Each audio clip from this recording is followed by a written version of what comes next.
वर्णिवेशरमणीयदर्शनं मन्दहासरुचिरां ननाम्बुजं पूजितं सुरनरोत्तमे मृदा धर्मनन्दन्वहं विचिन्तये सहजान स्वामी महाराजनी जय। श्री हरि कृष्ण महाराजनी जय। સર્વે ભાવિક ભક્તોને જય સ્વામિનારાયણ, જય શ્રી કૃષ્ણ। આજે આપણે 75મો ભાગ જોઈશું।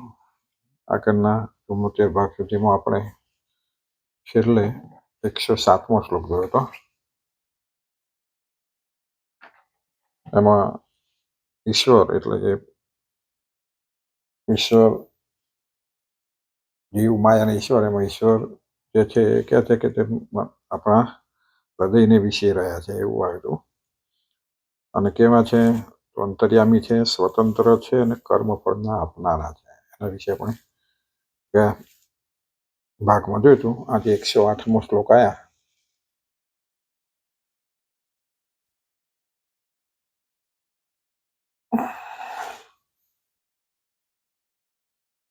સ શ્રી કૃષ્ણ પરબ્રહ્મ ભગવાન પુરુષોત્તમ ઉપાસ્ય ઈષ્ટદેવો ન સર્વ આવિર્ભાવ કારણમ। આ 108મો શ્લોક છે। એનો અર્થ એ થાય છે કે ઈશ્વર કયા તો પરબ્રહ્મ પુરુષોત્તમ, પરબ્રહ્મ પુરુષોત્તમ એવા જે શ્રી કૃષ્ણ ભગવાન તે ઈશ્વર છે। અને ઈશ્વર જે તે આપણા ઈષ્ટદેવ છે, અને એ શ્રી કૃષ્ણ જે તે આપણા શું છે, ઈષ્ટદેવ છે અને ઉપાસના કરવા યોગ્ય છે અને સર્વે અવતારના કારણ છે। સર્વ અવતારના કારણ એટલે બધા જે અવતારો થાય છે એ શ્રી કૃષ્ણ પુરુષોત્તમ નારાયણમાંથી થાય છે, અથવા તે પોતે અવતાર ધારણ કરે છે। એવા શ્રી કૃષ્ણ આપણા ઈષ્ટદેવ છે। શ્રીજી મહારાજ કહે છે કે ઈશ્વર કોણ તો પરબ્રહ્મ ભગવાન એવા જે શ્રી કૃષ્ણ આપણા ઈષ્ટદેવ, ઉપાસ્ય દેવ છે અને સર્વે અવતારના કારણ છે। સતાનંદ સ્વામી કહે છે કે શ્રીજી મહારાજે પૂર્વના 105 થી 107 સુધીના આ 3 શ્લોકમાં જીવ, માયા અને ઈશ્વર આ 3 તત્વોનો ઉલ્લેખ કરેલો છે। અને વચનામૃતની અંદર શ્રીજી મહારાજે જીવ, ઈશ્વર, માયા, બ્રહ્મ અને પરબ્રહ્મ આ 5 ભેદોનો ઉલ્લેખ કરેલો છે। અહીંયા મહારાજે આગળના શ્લોકમાં જીવ, માયા અને ઈશ્વર એનો ઉલ્લેખ કર્યો, આપણે જોઈએ આગળના શ્લોકોમાં। અને વચનામૃતમાં મહારાજે જીવ, ઈશ્વર, માયા, બ્રહ્મ, પરબ્રહ્મ આમ 5 ભેદોનો ઉલ્લેખ કર્યો છે। આ પણ બધા અનાદિ છે। એમાં શિક્ષાપત્રીની અંદર જે ઈશ્વર શબ્દનો ઉલ્લેખ છે અને વચનામૃતમાં કહેલા જે 5 ભેદો તેની અંદર જે ઈશ્વર શબ્દનો ઉલ્લેખ છે એ બંનેમાં ભેદ છે કે છે। શિક્ષાપત્રીમાં જે આપણે જીવ, માયા અને ઈશ્વર કયા, એ ઈશ્વર એ જ પરબ્રહ્મને કયા છે। અને વચનામૃતમાં 5 ભેદમાં આવ્યા તો પરબ્રહ્મ અને ઈશ્વર જુદા, તો ઈશ્વર અહીં જે વાત કરી વચનામૃતમાં કહે છે એ ઈશ્વર અને શિક્ષાપત્રીમાં જે ઈશ્વરની વાત કરી, બે શબ્દોમાં ભેદ છે। અને જેમ કે જીવ, ઈશ્વર, માયા, બ્રહ્મ અને પરબ્રહ્મ આ 5 ભેદોમાં જે ઈશ્વર શબ્દનો ઉલ્લેખ કરવામાં આવ્યો એ ઈશ્વર શબ્દનો તો આ એક બ્રહ્માંડના અધિપતિ વૈરાટ પુરુષ રૂપ ઈશ્વરને માટે ઉલ્લેખ આવ્યો છે। આ બ્રહ્માંડમાં જે વૈરાટ પુરુષ છે, વિરાટ પુરુષ છે, આપણે બ્રહ્માંડ ઉપજ્યું એ ઈશ્વરની ઉલ્લેખ છે કે છે। અહીં આગળ જે ઈશ્વરની વાત કરી, જીવ, માયા અને ઈશ્વર, તો કે એ વૈરાટ પુરુષ રૂપ જે ઈશ્વર છે એનો ઉલ્લેખ છે। એ વૈરાટ પુરુષનો જીવ કોટીની અંદર અંતર્ભાવ થાય છે। વૈરાટ પુરુષનો જીવ કોટીની અંદર અંતર્ભાવ થાય છે, એટલે જે બધા ઈશ્વરો આપણે કહીએ છીએ એ આગળ કહી દો કે ઈશ્વર કોટી પ્રકારના ઈશ્વરો, કોટી ઈશ્વરો કહીએ છીએ એ બધા જીવ કોટીના છે, એટલે જીવ કોટીની અંદર આવે એ બધા ઈશ્વરો, દેવ, બ્રહ્મા કે આ બધા બને છે એ બધા જીવ કોટીના છે, પણ એ સ્થિતિએ પહોંચેલા છે એટલે એ ઈશ્વરની કોટીમાં આવે છે। જેમ આપણો આ જીવ એક શરીરનું સંચાલન કરે છે એમ વૈરાટ પુરુષ આ એક બ્રહ્માંડનું સંચાલન કરે છે। આ બ્રહ્માંડ છે આખું 14 લોકનો બ્રહ્માંડ કહ્યું ને, એક આપણું જેમ આપણું શરીર છે એ શરીરનું સંચાલન કોને છે તો આપણો જીવ કરે છે, એમ આખા બ્રહ્માંડ રૂપે એ જે છે વૈરાજ પુરુષ છે, એ બ્રહ્માંડ એ એનું શરીર છે. આખું જે આપી આ બધું દેખીએ છીએ એ આપણે આ બધું એના શરીરમાં આવી ગયું છે. આપણા શરીરમાં જેમ પિંડમાં નાડીઓ બધું છે એવું જ આ બધું એના વિરાજ પુરુષના શરીરમાં છે. એટલે એ આખા બ્રહ્માંડનું સંચાલન એ વિરાજ પુરુષ કરે છે. આવા બ્રહ્માંડો અનેક છે, તેથી ઈશ્વરો પણ અનેક છે. આવા બ્રહ્માંડો તો અનેક છે. દરેક બ્રહ્માંડ એ જ વિરાજ પુરુષ. પછી પ્રધાન પુરુષ, કેટલાય પ્રધાન પુરુષો છે. આ બધા ઈશ્વરો છે. અને ઈશ્વરો પણ અનેક છે. જીવ તપાદી કે કઈ ઈશ્વર કોટીને પામી શકે. જીવ તપાદી કે કરી અને આગળના આયુષ્યને બ્રહ્મા બની શકે, અથવા તો વિરાટ પુરુષ બની શકે, વિરાટ પુરુષ જે બની શકે. એ તપ કરીને ઈશ્વર કોટીને પામી શકે છે. અને આ આપણા શરીરનું સંચાલન કરનારો જીવ જેમ બદ્ધ છે, એમ બ્રહ્માંડનું સંચાલન કરનાર ઈશ્વર પણ બદ્ધ છે, બંધાયેલો છે. જેમ આપણે શરીરમાં બદ્ધ થઈ જઈએ તે બંધાઈ ગયેલા છે, એમ આ બ્રહ્માંડ રૂપ જે વિરાજ પુરુષ છે એ પણ એના બ્રહ્માંડનું સંચાલન કરવામાં બદ્ધ છે, બંધાઈ ગયેલો છે, મુક્ત નથી. છતાંય પરમાત્માએ તેને બ્રહ્માંડનું સંચાલન કરવા રૂપ ઊંચો અધિકાર સોંપ્યો છે. જેમ આપણે અહીંયા ઊંચા અધિકારીઓ હોય, જે મામલતદાર કચેરી, કલેક્ટર હોય, સંસદ સભ્યો, વિધાનસભ્યો, પ્રધાન, રાષ્ટ્રપતિ, એમ જેમ જેમ ઊંચો હોદ્દો એમ આ ઊંચા હોદ્દાઓ થાય છે. અધિકાર સોંપ્યો છે. તેથી તે ઉચ્ચ કક્ષાના અધિકારિક જીવો કહેવાય છે. ઉચ્ચ કક્ષાના અધિકારિક જીવો કહેવાય છે. પણ છે તો જીવ જ. અને વળી એ જીવો બંને ઈશ્વરો માયાથી બંધાયેલા હોવાથી જીવોને આ ઈશ્વરો માયાથી બંધાયેલા, કારણ કે સંચાલન કરે છે આ લોકો, એટલે માયાથી બંધ છે ને, કારણ કે એમાં બંધાયેલો જ રહે છે. એટલે એ પણ માયામાં જ બંધાઈ ગયેલો છે હોવાથી જમીન્દ્રોને બધા આવી રીતે આ સંચાલનો બધું કરવામાં બંધાયેલા છે. એટલે બધા માયાથી બંધાઈ ગયેલા છે ઈશ્વરની. જીવ, ઈશ્વર, માયા, ભ્રમ અને પરબ્રહ્મ આ પાંચ ભેદોનો અનુક્રમમાં જીવો અને ઈશ્વરોનું માયાથી પહેલા નિરૂપણ કરવામાં આવ્યું છે. આ પાંચ ભેદ બધા એ પાંચ ભેદોમાં અનુક્રમમાં જીવ અને ઈશ્વરોનું માયાથી પહેલા એનું નિરૂપણ કરવામાં આવ્યું. અને મધ્ય આવરણ રૂપ માયાનું નિરૂપણ કરવામાં આવ્યું છે. અને પાંચ ભેદોના અનુક્રમમાં માયાનું નિરૂપણ કર્યા પછી ચોથા ક્રમે જે બ્રહ્મનું નિરૂપણ કરવામાં આવ્યું છે, તે બ્રહ્મનો પણ જીવકોટીની અંદર જ અંતર્ભાવ કરવામાં આવે છે. અને બ્રહ્મ કહેવામાં આવ્યા છે એ બ્રહ્મ પણ જીવકોટીની અંદર જ એનો અંતર્ભાવ કરવાનો, એટલે એ પણ કે જીવની સરખામણીએ જીવ જ છે એમ કહેવા માંગે છે. છતાંય એ બ્રહ્મ માયાના ભાવથી રહિત છે. અને બ્રહ્મ છે એ માયાના ભાવથી રહી છે. એ માયામાંથી રહિત છે. જે માયામાં નહીં બંધાઈ રહેતો એને બ્રહ્મ થઈ જાય છે. બ્રહ્મ એટલે ભગવાન આપણને કહ્યું ને કે આપણે એવો ભાવ રાખો, હું બ્રહ્મ છું, બ્રહ્મ છું. એટલે બ્રહ્મ છું એટલે પછી એને કોઈ જાતનું બંધન નથી. હું આત્મા છું એવો ભાવ રાખવાનો, બ્રહ્મ સ્વરૂપ છું. તો બ્રહ્મને કોઈ સાથે બંધાયેલા નથી, એટલો ફેર છે. તેથી માયાનું નિરૂપણ કર્યા પછી ચોથા ક્રમે બ્રહ્મનું નિરૂપણ કરવામાં આવ્યું છે. જીવો અને ઈશ્વરો પરમાત્માની ઉપાસનાદિકે કરીને જ્યારે માયાના તમામ ભાવોથી મુક્ત થાય ત્યારે બ્રહ્મ પદવીને પામે છે. જીવ અને ઈશ્વર ભગવાનનું ઉપાસનાથી જેમ જેમ તપ ભક્તિ કરતો જાય એમ તમામ ઉપાસનાદિક કરીને માયાના તમામ ભાવોથી મુક્ત થઈ જાય છે. પછી માયામાં રહેતો નથી, માયાથી બંધાતો નથી, માયાથી છૂટી જાય છે. ત્યારે બ્રહ્મ પદવીને પામે છે. અને અક્ષર બ્રહ્મ અને તેની અંદર રહેલા મુક્તો અને નિત્ય મુક્તો આ સર્વેને બ્રહ્મ શબ્દથી કહેવામાં આવે છે. અક્ષર જે ભગવાનનું નામ છે એને પણ બ્રહ્મ કહેવામાં આવે છે. એની અંદર રહેલા બધા જે મુક્તો છે અને કાયમના જે નિત્ય મુક્તો છે આ બધા એને બ્રહ્મ શબ્દથી કહેવામાં આવે છે. અને હવે પાંચ ભેદોમાં જે અંતિમ ભાવ બ્રહ્મ, પરબ્રહ્મ, પાંચ ભેદ એટલે પહેલા આપણે જીવ, ઈશ્વર, માયા, પછી બ્રહ્મ અને પાંચમો ભેદ પરબ્રહ્મ. તો પાંચમો જે પરબ્રહ્મ કહ્યું તત્વ છે એ તો જીવ, ઈશ્વર, માયા અને બ્રહ્મ એ ચારેયની અંદર નિયામકપણે રહેલ. આપણે આગળ જોઈ ગયા એમાં બે મૂક્યા બધા એના નિયામક છે.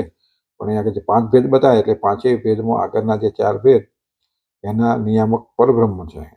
જીવ, ઈશ્વર, માયા અને બ્રહ્મ આ ચારેયના નિયામક પરબ્રહ્મ છે. અને જીવ, ઈશ્વર, જીવ, માયા અને બ્રહ્મ, જીવ, ઈશ્વર, માયા, બ્રહ્મ એ ચારેયની અંદર નિયામકપણે રહેલ છે. સર્વેના કર્મફળને આપનારા છે અને દરેકને એનું કર્મના ફળ અપાય છે. અનંત કોટી બ્રહ્માંડોના અધિપતિ છે. એ પરબ્રહ્મ અનંત કોટી જે બ્રહ્માંડો છે એના અધિપતિ છે,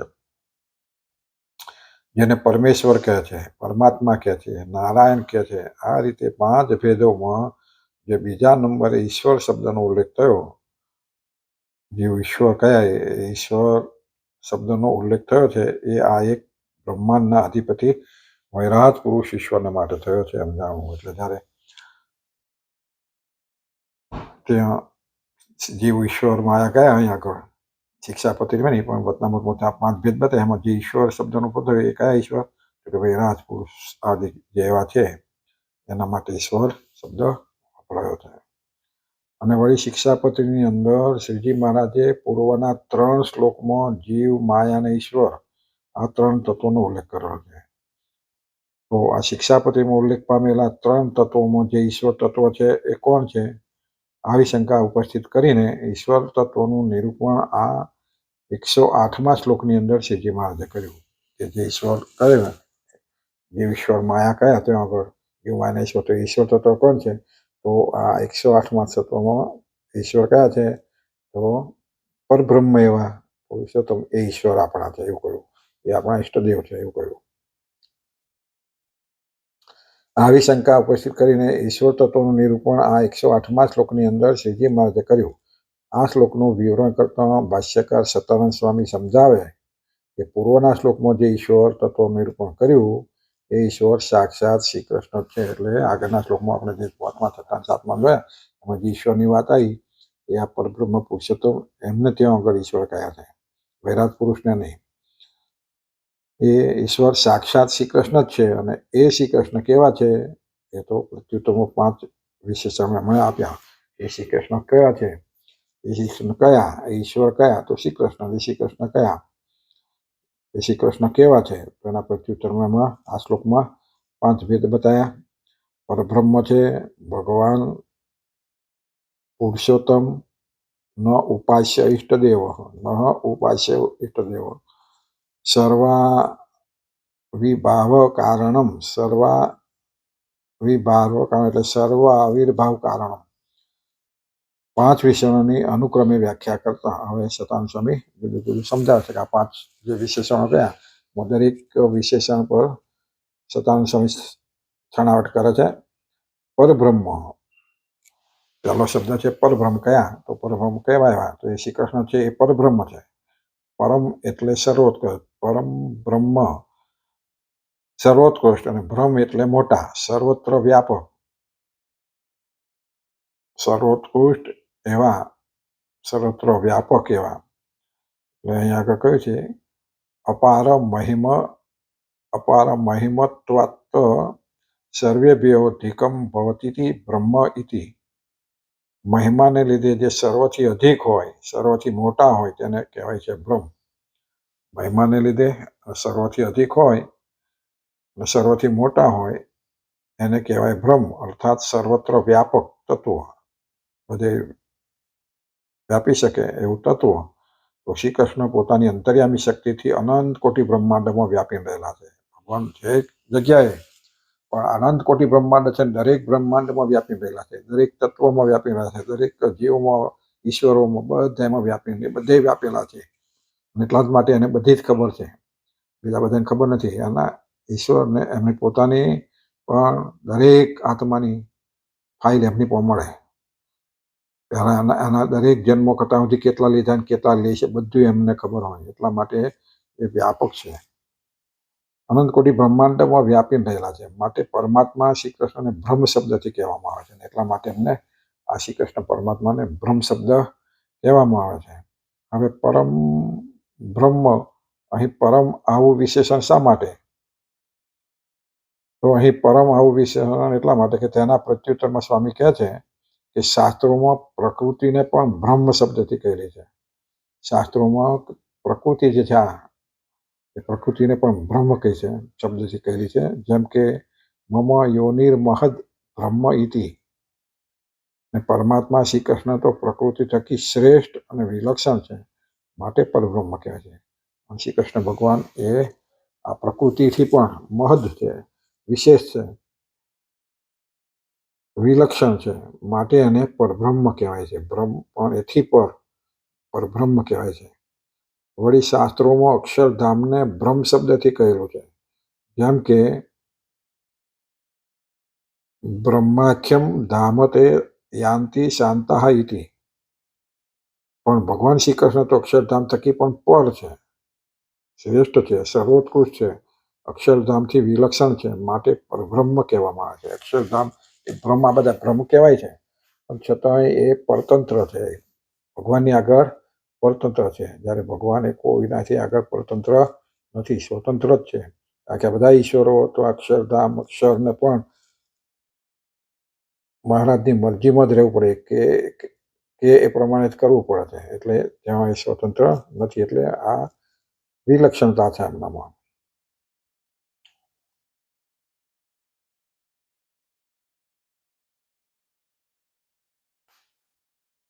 અને વેદને પણ બ્રહ્મ શબ્દથી કહેલા છે. વેદોને પણ બ્રહ્મ શબ્દ વાપરે છે. વેદો પણ કેવા છે? બ્રહ્મ છે. પરમાત્મા શ્રી કૃષ્ણ તો વેદ થકી પણ વિલક્ષણ છે, કારણ કે વેદ એમના મુખમાંથી થયા. એટલે પરમાત્મા શ્રી કૃષ્ણ એ વેદોથી પણ વિલક્ષણ છે, માટે પરબ્રહ્મ કહેવાય છે. આ પ્રમાણે શાસ્ત્રોમાં બ્રહ્મ શબ્દથી પ્રકૃતિ, અક્ષરધામ અને વેદને કહેલા છે. એટલા માટે શાસ્ત્રોમાં બ્રહ્મ કોના માટે વપરાયો? તો અક્ષરધામ, પ્રકૃતિ અને વેદોને પણ બ્રહ્મ કહ્યા છે. પરમાત્મા અને શ્રી કૃષ્ણને આ ત્રણથી વિલક્ષણ કહેવા માટે એમના ત્રણેયથી જુદા છે, એમાં જુદું લક્ષણ છે, એમનું વ્યાપકતા છે, સ્વતંત્ર છે, માટે એમને પરબ્રહ્મ, બ્રહ્મ ખરા પણ કેવા? પરબ્રહ્મ. આ બધા બ્રહ્મથી પર છે, આવું એનું તાત્પર્ય છે. ભગવાન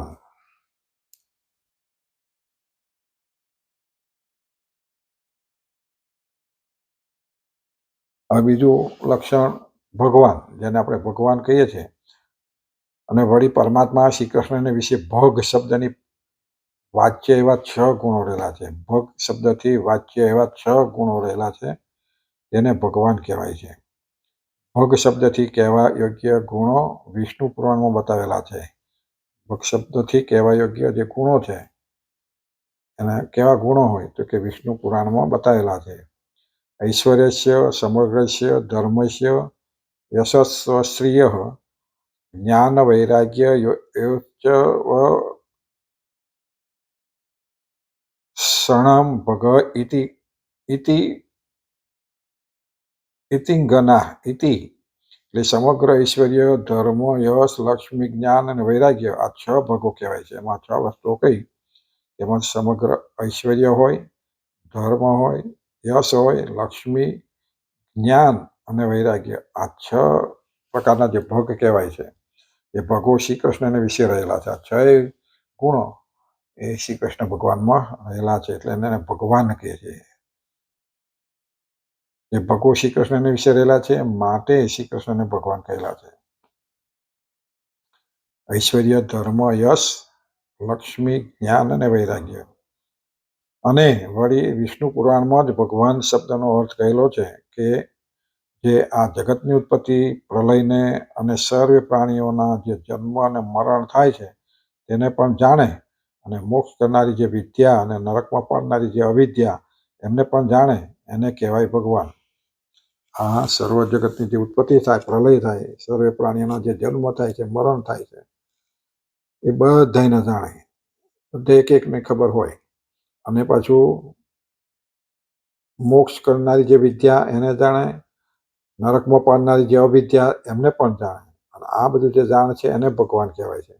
જોકે આ ભગવાન શબ્દ એક જ પરમાત્મા શ્રી કૃષ્ણનો વાચક છે, છતાંય પણ ભગવાન શ્રી કૃષ્ણને અખંડ ધારી રહેલા એવા મહાન સમર્થ જે પુરુષો હોય તેને પણ ભગવાન શબ્દથી કહેવાય છે. ઘણી વખત આપણે એમના માટે પણ ભગવાન આવે છે, મહાન પુરુષો ભગવાનને આશીર્વાદ રહેલા હોય એના માટે પણ ઘણી વખત ભગવાન શબ્દથી ઉપયોગ કરવામાં આવે. ભગવાન નથી પણ એમ નહીં કે ભગવાન શંકરાચાર્ય, ભગવાન નારદ, ભગવાન એમ ઘણી વખતે એ ભગવાન એમ કહીને આપણે એને બોલાવીએ, કહેતા હોય. તો એના માટે પણ આવી રીતે ભગવાન શબ્દનો ઉપયોગ થાય છે. આ પ્રમાણે ઈશ્વર એવા શ્રી કૃષ્ણને ભગવાન કહેલા છે અને એ શ્રી કૃષ્ણને લઈને જ નારદાદિકને પણ ભગવાન કહેલા આવું તાત્પર્ય છે. નારદ કે નારદ ભગવાન, શંકરાચાર્ય ભગવાન એવું કહીએ તો શ્રી કૃષ્ણને ભગવાનને લઈને કહેવાય છે. આપણે વચનામૃતમાં ભગવાને કહ્યું કે મુક્તાનંદ સ્વામીને પણ અમારા હશે કે મુક્તાનંદ સ્વામીને પણ ભગવાન કહી શકાય. એટલે એમના લીધે કહી શકાય, એમના થઈને જે રહે છે જ્યારે કે અમે એમાં રહેલા હોય ત્યારે એને પણ ભગવાન કહેવાય. એટલે જ્યારે જે સંત કે એવા મોટા પુરુષો ભગવાનનો આશ્રય લઈને બેઠા હોય તેને ભગવાન શબ્દ વાપરાય. ભગવાન થઈ જતા નથી, ભગવાન શબ્દથી એમને નવાજવામાં આવે. ત્રીજું લક્ષણ પુરુષોત્તમ.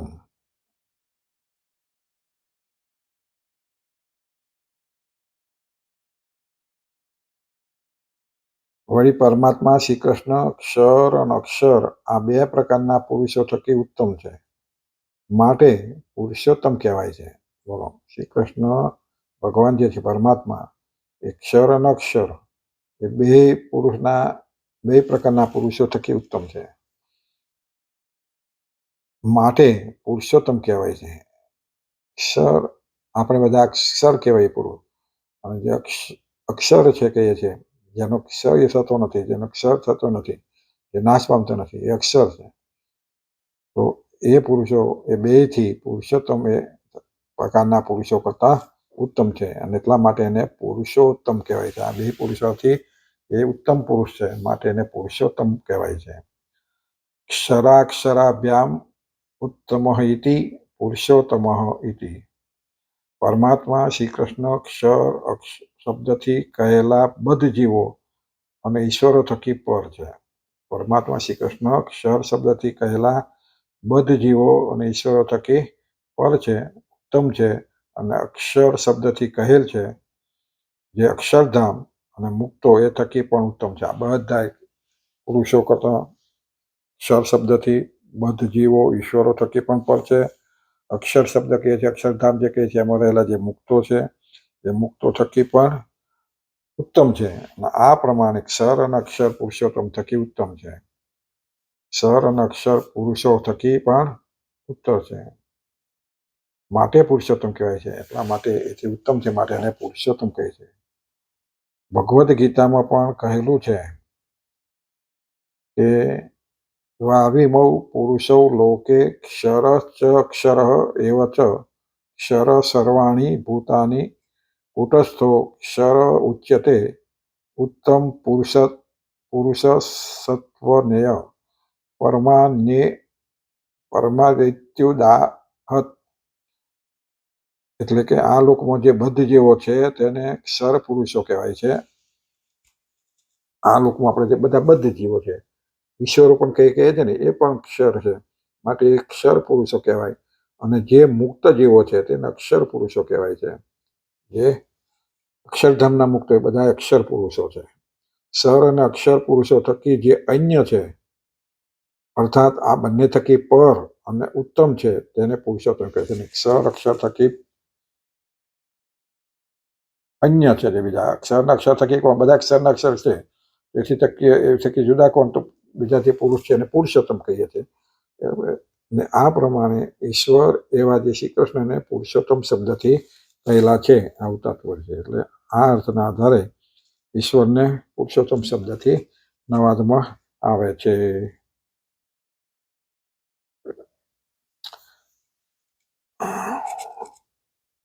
હવે ચોથું ઉપાસ્ય ઈષ્ટદેવો. શ્રીજી મહારાજ કહે છે કે શ્રી કૃષ્ણ આપણા ઉપાસ્ય ઈષ્ટદેવ છે. ભાષ્યકાર સતાનંદ સ્વામી વિવરણ કરતા સમજાવે છે કે આ શિક્ષાપત્રીમાં જ્યાં જ્યાં શ્રી કૃષ્ણ આવો શબ્દ આવે છે એ શ્રી કૃષ્ણ શબ્દ વસુદેવ દેવકી થકી પુત્ર રૂપે પ્રગટ થયેલા તો છે જ, પરંતુ બ્રહ્મપુર ધામની અંદર જે અવતારી પુરુષ રહ્યા છે તેનું નામ પણ શ્રી કૃષ્ણ. એટલે ઘણા કહે છે કે શિક્ષાપતિમાં તમારા ભગવાન તો શ્રી કૃષ્ણને ઉપાસ્ય ગણા છે, એમને ભગવાન ગણા છે. એટલે એ શ્રી કૃષ્ણ તો એ તો ઈષ્ટદેવ છે જ. વસુદેવને દેવકી થકી જાય તે શ્રી કૃષ્ણ ના પડ્યું, પણ ભગવાન જે મૂળ ધામમાં છે તો પણ એનું શ્રી કૃષ્ણ નામ છે. એ જ શ્રી કૃષ્ણ એ શ્રી દેવકીને થકી જન્મ ધર્યો. એટલે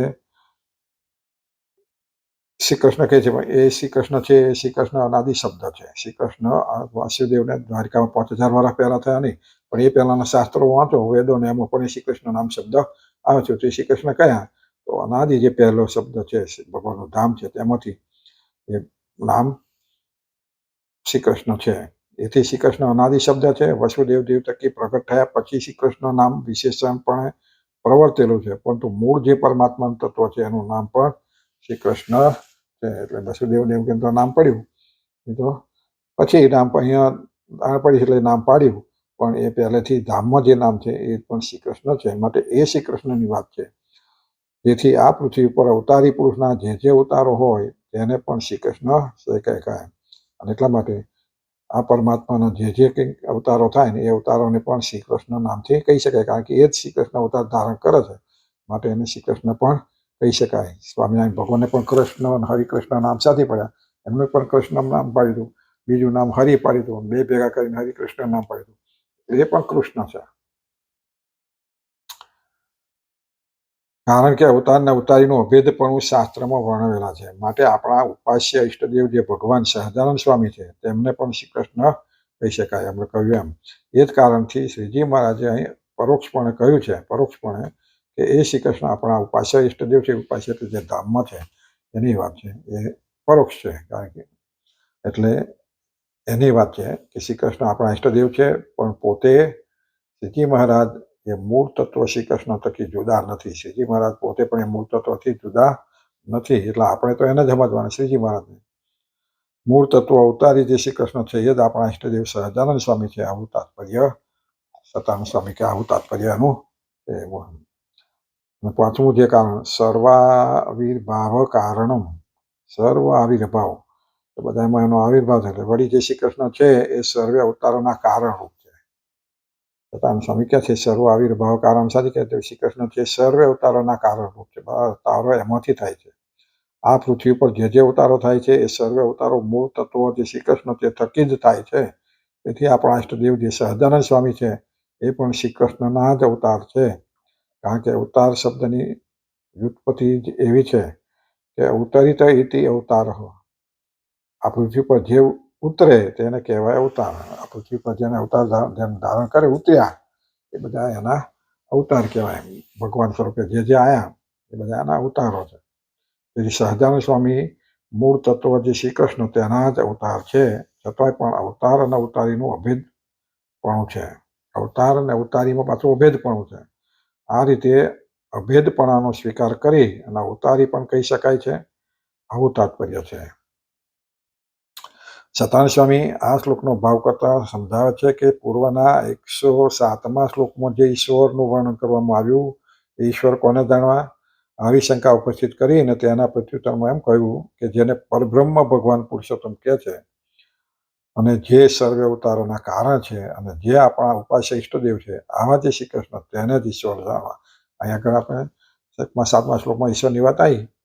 3 ભેદમાં જીવ માયા ઈશ્વરમાં એ ઈશ્વર કયા?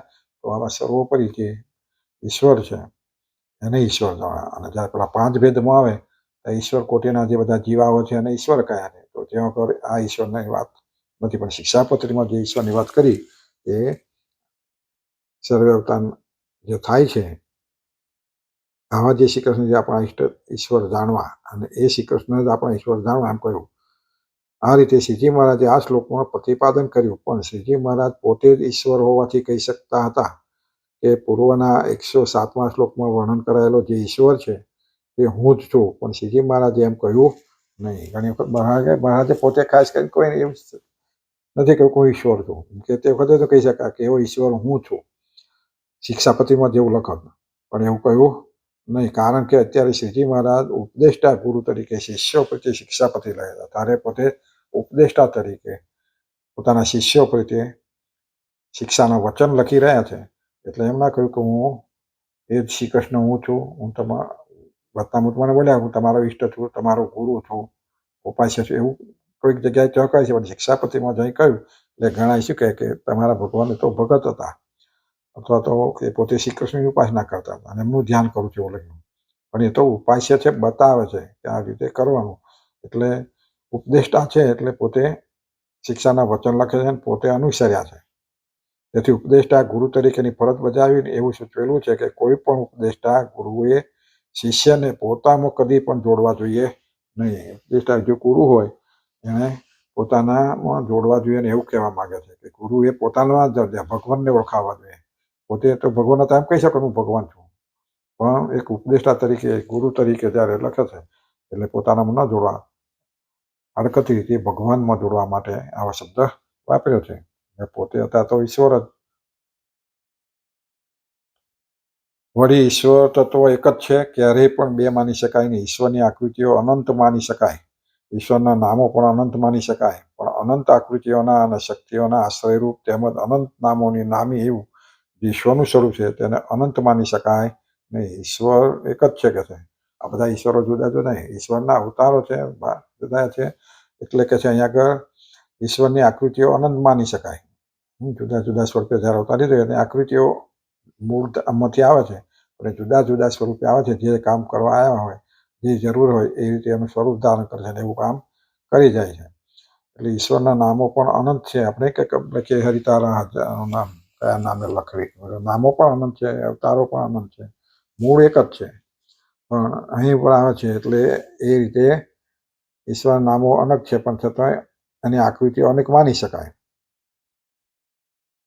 ઈશ્વરનું સ્વરૂપ છે તેને અનંત માની શકાય નહીં. રૂપે કરીને અર્થાત આકૃતિએ કરીને, નામે કરીને, અવતારોમાં ભેદ માની શકાય.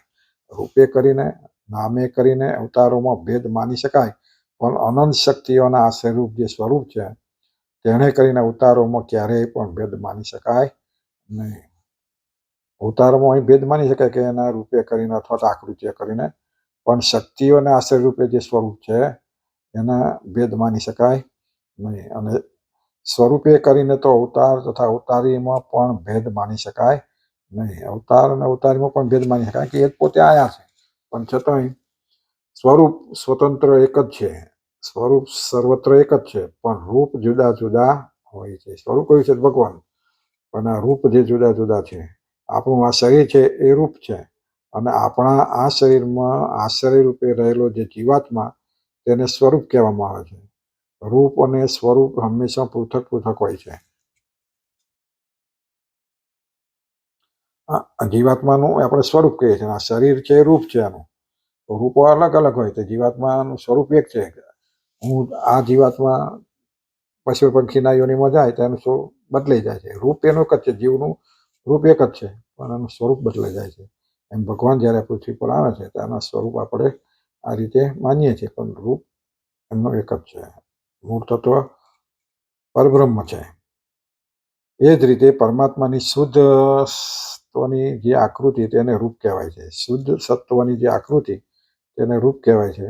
અને આકૃતિની અંદર અનંત શક્તિઓના આશ્રયરૂપ જે પરબ્રહ્મ તત્વ છે, એ આકૃતિમાં રહી તત્વ આવેલું છે, પરબ્રહ્મ એમાં આવેલા છે. એટલે આપણે કહ્યું ને આગળ કે જે મુક્તાન સ્વામીમાં જ્યારે અમે આવીએ ત્યારે એને પણ ભગવાન કહેવાય, પણ એ તત્વ પરબ્રહ્મ તત્વ ખસી જાય એને ભગવાન કહેવાય નહીં. એમ અંદર જે શક્તિ છે પરબ્રહ્મ તત્વની માટે એને સ્વરૂપ કહેવામાં આવે છે. તેથી પરમાત્માના અનંત આકૃતિઓને ધારણ કરે છે, છતાંય તેની અંદર અનંત શક્તિઓના આશ્રયરૂપ પરબ્રહ્મ તત્વ એક જ હોય છે. અનંત રૂપો આવી રીતે ધારણ કરે, પણ પરબ્રહ્મ તત્વ રૂપ જે છે એ એક જ છે. અને અવતાર તથા અવતારીમાં પણ એક જ હોય છે, પણ ઈશ્વર તત્વ જુદા જુદા હોતા નથી. તેથી શ્રીજી મહારાજ પોતે અહીં કહી શકતા હતા કે પૂર્વ શ્લોકમાં જે ઈશ્વર તત્વનું વર્ણન કરેલું છે એ ઈશ્વર તત્વ હું જ છું, છતાંય પણ એ ઈશ્વર તરીકે પરોક્ષપણે જે શ્રી કૃષ્ણનો નિર્દેશ કર્યો છે એ નિર્દેશ ઈશ્વરના સ્વરૂપની અંદર એકતાને સૂચવે છે, આવો અભિપ્રાય છે. એટલે પૂર્વે કે શિક્ષાપતિમાં કઈ પરિવાર પરબ્રહ્મ ઇષ્ટદેવ છે એની પાછળ સીધું નીકળ કહી શકતા હતા કે ઉપાય છે એવો હું તમારો ઈષ્ટદેવ છું, મારી ઉપાસના કરજો, એવું કહી શકત. પણ પોતે ઉપદેષ્ટા તરીકે હતા, ગુરુ તરીકે હતા. એટલે બધા પોતાનામાં જોડે નહીં એ ભાવનાથી એમણે શ્રી કૃષ્ણની આડકત રીતે વાત કરી. આપણા ઈષ્ટદેવ છે એ જ શ્રી કૃષ્ણ હું છું એવું ના કહ્યું. આવો અભિપ્રાય છે. અને આપણા 108મો શ્લોક પૂરો થયો કે શ્રી કૃષ્ણ કયા તો પરબ્રહ્મ પુરુષોત્તમ એવા જે ભગવાન એ આપણા ઉપાસના કરવા યોગ્ય છે એમ કહ્યું. એની ઉપાસના કરવી એ શ્રી કૃષ્ણનું ધ્યાન ભજન જે કરવું આપણે કરવું. પછી એના અવતારો પછી એ જ શ્રી કૃષ્ણ એવું નહીં, કોઈ પણ અવતાર રામ કૃષ્ણ સ્વામિનારાયણ બીજા જે અવતારો આગળ થઈ ગયા એ બધાનું ભજન કરી શકાય. જેને પોતે ઈષ્ટ લાગે એટલા માટે તમે તમારા ઈષ્ટદેવ કોણ તો તમને જે ઈષ્ટ લાગ્યું જે સ્વરૂપ તમને ગમ્યું તમારા માટે ઈષ્ટ છે માટે એ ઈષ્ટદેવ છે. આવી રીતે આ શ્લોક આપણે પૂર્ણ કરીએ. આપણે પછી જઈશું. જય સ્વામિનારાયણ બધા ભક્તોને.